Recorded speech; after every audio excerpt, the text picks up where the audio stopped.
생각했어요. 또 모세한테 세 가지 영향을 오늘 주는 이야기가 나옵니다. 자, 사람이 남한테 영향을 준다는 것은 하나님께서 원하시는 일이에요.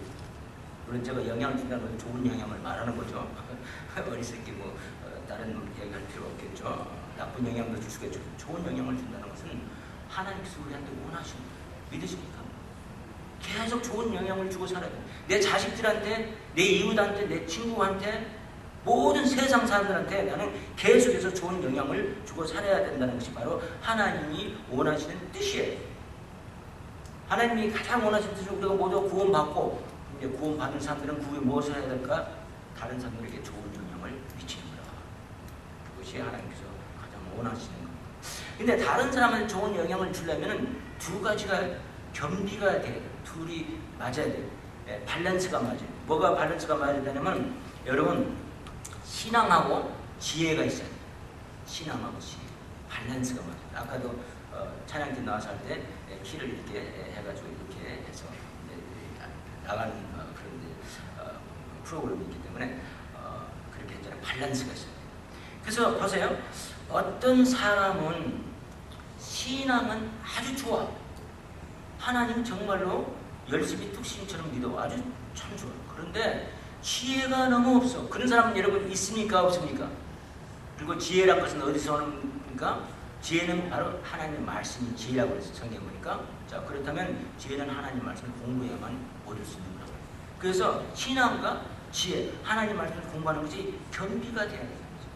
바로 이들과 그런 사람이었어요. 신앙과 믿음과 그다음에 지혜가. 여러분, 예를 들어서 제 말이 좀 신빙성이 안 간다면요. 의사도 그래요. 의사를 놓고 한번 봅시다. 의사도 예를 들어서 어떤 의사는 신앙은 참 좋은데 기술이 없어. 사람이 그러면 낯을 잘 안 해. 여러분 그거 좋습니까? 안 좋아. 신앙은 좋은데 기술이 없어. 또 반대로 어떤 의사는 기술은 좋아. 그래서 사람을 보면 척척 나서 그런데 뭐가 없어요? 신앙이 없어. 결과적으로 하나님 병을 고치는 분은 결과적으로 누군지 아세요? 의사가 아니고 하나님. 그렇기 때문에 신앙이 없는 의사는 좀 곤란하다 이 말이지. 그래서 이와 같이 여러분 신앙하고 지혜, 의사라면 기술이 겸비가 되는 거죠. 그래서 바로 우리는 이제 신앙과 지혜를 겸비해가지고, 그런데 성경 공부 열심히 하는 게 참 중요합니다. 해가지고 신앙만 갖고도 안 되고 지식만 갖고도 안 되고 둘 다 겸비해서 앞으로 다른 사람들에게 영향을 주는 사람들이 되어야 될 줄 믿습니다. 오늘 첫째 보니까 우리 이들은 첫째로 자기 사이 모세에게 무슨 영향을 줬냐면 가족의 중요성을 가르쳐줬어요. 원하면 적으시거든요. 가족의 중요성. 여러분 이 가족이라는 것이 얼마나 중요한지 몰라요. 오늘 우리가 아까 같이 조금 읽었지만 여기 보니까 이런 말씀이 있어요. 18장 2절부터 제가 읽겠어요. 모세의 장인 이드로가 모세가 돌려보내었던 그의 아내 십부라와 자기 집에 데리고 온 거죠. 모세가 자기 아내를, 이들의 딸을, 그 두 아들, 이들의 두 손자죠. 손자 아들을 데렸으니 그 하나의 이름은 게르솜, 또 하나의 이름은 엘리에셀. 그다음에 이제 제가 이제 시간 관계로 그냥 읽겠어요. 5절 보니까 모세의 장인 이드로가 모세의 아들과 그 아내로 더불어 광야에 들어가 모세에게 이르니 곧 모세가 하나님의 산 진친 곳이다. 즉 하나님 사는 신의 산을 말하는 거예요. 신의 산 밑에 진을 쳤더라 말이죠. 이만큼 모세가 이제 진전이 있으면 홍해를 건너서 애국에서 나와가지고 이만큼 왔으면 이제 됐다, 이제 이런 지점이 왔기 때문에 이제 그 장인이 자기 딸과 두 애손자를 데리고 지금 간 거라고 모세한테. 이렇게 지금 혼자 모세는 있었던 거라고요. 6절 그가 모세에게 전언하되 그대의 장인 나 이드로가 그대의 아내와 그가 함께한 그 두 아들들로 더불어 그대에게 하노라.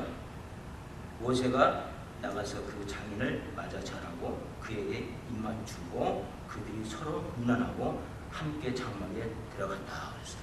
즉 이들은 가족을 돌려보내주고 가족이 서로 연합해서 같이 산다는 것이 중요하다는 것을 가르쳐줍니다. 여러분 가족이라는 것이 굉장히 중요해요. 제가 그 관심이 좀 있어서 그 감옥 그 락갑이라는 그런 프로그램이 있어요. 텔레비전 그 보면 그 죄수들에 대한 이야기가 있어요. 그래서 내가 그것도 듣고 또 라디오로 또 오후에 라디오로 또 토요일 날 저녁에는 또 죄수들의 또 이야기가 또 나옵니다. 그래서 제가 지금 관심을 좀 가지고 그걸 듣고 있어요. 누가 합니까? 하나님께서 또 원하시면 저를 감옥 미니스트리로 또 보내시겠죠. 그래서 어쨌든 간에 했는데 감옥에 들어가서 가장 어려운 것이 뭐냐 하면 있잖아요. 그들이 규칙적으로 생활을 해야 된다는 거라고.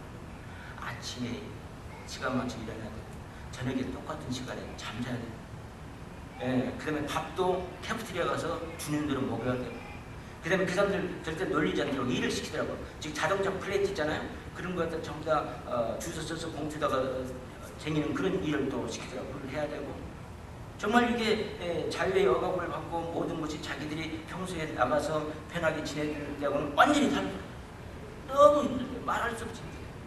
그런데 가장 저는 거짓말 하나도 안 붙은 말하면 가장 힘든 것이 뭐냐면 사랑하는 가족들과 떨어져 있다는 거. 그것이 가장 힘든다는 거.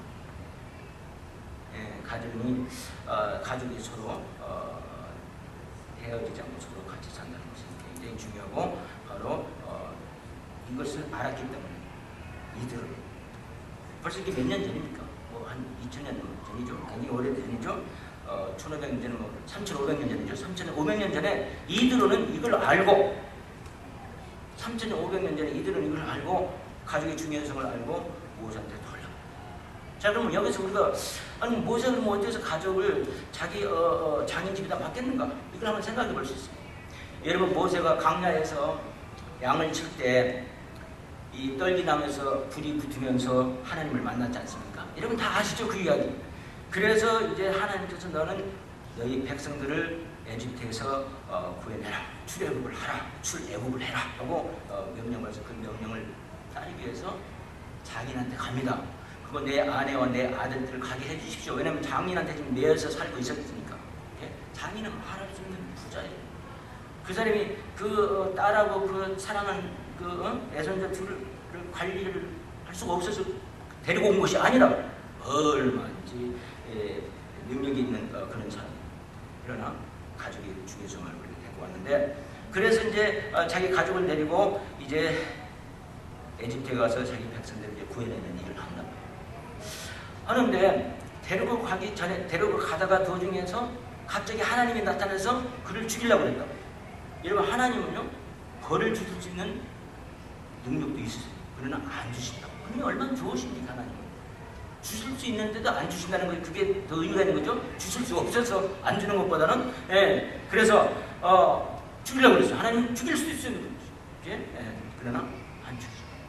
자 그래서 어쨌든 간에 죽이려고 하니까 얼른 그걸 눈치채고 자기 아내 십보라가 그 아들들 둘 중에 하나가 아직 할례를 안 갔어요. 할례를 시켜가지고 뭔가 차돌맹이를 갖다가 피 묻은 차돌맹이를 갖다가 모세한테 던지면서 당신은 나의 피난편이요 했던 것이 뭐냐면 즉 이스라엘 사람들은 할례를 통해서 하나님의 백성임을 갖다가 정확하게 확증해야 돼요. 그래서 그런 일을 지켰다면 그건 뭘 배울 수 있습니까?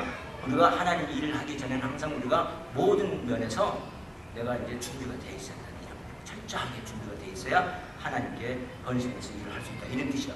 자, 그래서 이제 에집트로 이제 데리고 갔다가 그 다음에 그 후에 어떻게 됐다는 이야기는 없어.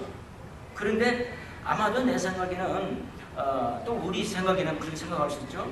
그 출애굽이라는 그 중대사를 갖다가 모세가 이제 진두지휘할 때 아무래도 가족이 딸리면 힘이 드니까 또 위험하고 그래서 그 아내와 두 아들을 갖다가 자기한테 또 가서 맡긴 것 같아요. 그리고 다시 돌아와서 출애굽을 했던 것 같습니다. 오케이. 그래서 이유가 그래서 이제 해졌는데 이와 같이 가족이 하나가 되어야 된다는 것이 중요한 것을 이들로는 자기 사이한테 가르쳐주고. 야, 가만 보니까 네가 이제 아예 그냥 혼자 사다 보는구나. 안 되겠다. 가족이 중요한 거예요. 우리 성경에도 보니까 기도할 때 남편하고 아내가 서로 헤어지는 것을 언제 해줄 수 있는 것을 기도할 때만 독방을 쓸 수 있다고 했어요. 하지만 그것도 보니까 잠깐 그러라고 그랬어요. 계속해서 기도한다고 독방을 막 몇 개월씩 뭐 6개월씩 1년씩 쓰는 것은 그건 하나님 뜻이 아니에요. 왜? 가족이 중요해서 하나님은 인정하시고 믿으십니까? 그래서 이와 같이 모세에게 가족이 중요하다는 것을 가르쳐주고 있어. 자기 능력이 있지. 데리고 살고 싶죠. 저도 뭐 사회 보고 장가도 보내고 오니까 손자 나면 정말 그냥 미칠 것 같아요. 좋아서. 제 친구도 그러더라고. 미친데 손자 말도 못한대. 네. 그래서 데리고 있어도 좋지. 야 네 일 다 끝날 때까지 해라 할 수도 있지만도 가족의 중요성을 가르쳐주기 위해서 데려가는 걸 우리가 볼 수 있어요. 두 번째는 무엇을 또 영향을 주었냐 하면은 이런 영향을 주었습니다. 18장에 또 보면은 8절 보니까 자 모세가 여호와께서 이스라엘을 위하여 근데 텐트에 들어가서 그런데 모세가 이제 자기네한테 다 이제 그동안에 있었던 일들을 말하는데 여호와께서 하나님께서 이스라엘을 위하여 바로와 애굽 사람들에게 행하신 모든 일과 열 재앙을 내렸잖아요. 길에서 그들이 당한 모든 고난과 생각나시죠? 예, 말하라는 쓴물을 자기들이 보게 되고 또 하나님께서 나무 가지를 던져서 달기 만들어서 또 단물로 마시게 되고 뭐 그런 모든 일들이 있었죠. 또 루비디메아서는 서로 또 다투고 그래서 반석에서 목이 말라서 다투서 반석에서 물을 내셔가지고 물을 마시고 그런 모든 그런 기적들을 모든 일과 길에서 그들이 당한 모든 고난과 여호와께서 그들을 구원하신 일을 다 그 장인에게 고하매 9절 봅시다. 18장 9절 이드로가 여호와께서 이스라엘에게 모든 은혜를 베푸사 애굽 사람의 손에서 구원하신 기뻐했다. 이 사람은 신앙이 아주 좋은 사람. 신앙이 좋은 사람은 하나님께서 어떻게 일을 하고 역사했다는 소리를 들으면 기뻐하는 거예요. 만약에 기뻐하지 않으면 하나님께서 어떤 기적을 베푸시고 어떤 일들을 했다는 이 소리를 듣고도 아무 무감각하는데 자기가 구원받았다고 생각하면요 진짜 구원을 받았는지 한번 책가배워 지기 바랍니다. 하나님의 백성들은 하나님의 하신 일에 대해서 이야기를 들으면 다 기뻐합니다. 그래서 선교 지역에 가서 와가지고 선교 보고 그러면 사람들이 얼마나 기쁨에 충만해서 듣습니까? 믿습니까 여러분? 그래서 하나님이 하신 일을 기뻐했다고 그랬어요. 첫째는 보니까 이 신앙이 좋았어요. 그 신앙이 좋은 증거입니다. 하나님이 하신 일을 기뻐하고 두 번째 증거는 보니까 10절 보니까 가로되 여호와를 찬송하리로다. 그래서 그 하나님을 찬송을 했다. 칭송을 했다. 하나님은 정말 위대하신 사람이다. 너희를 애굽 사람의 손에서와 발의 손에서 건져내시고 백성을 애굽 사람의 손 밑에서 건지셔줬다 하고 칭송을 하겠습니다. 하나님한테 찬양하지 않는 사람, 찬양하기를 꺼려하고 잘 못하는 사람은요 신앙이 아직도 신앙이 있으면 자연히 하나님 하신 일에 대해서 기뻐하고 하나님의 하신 일에 대해서 찬양하게 되어 있습니다. 믿습니까? 그래서 찬송가가 막 입에서 나오고 저도 찬송가 많이 불러요. 나이가 먹으면서 신앙이 더 깊어진 것 같아. 그것도 증거 같아. 젊었을 때는 좀 덜 불렀는데 요즘 많이 부르게 되더라고요. 그리고 찬송가가 더 좋고 찬송가 가사가 더 의미가 있어요.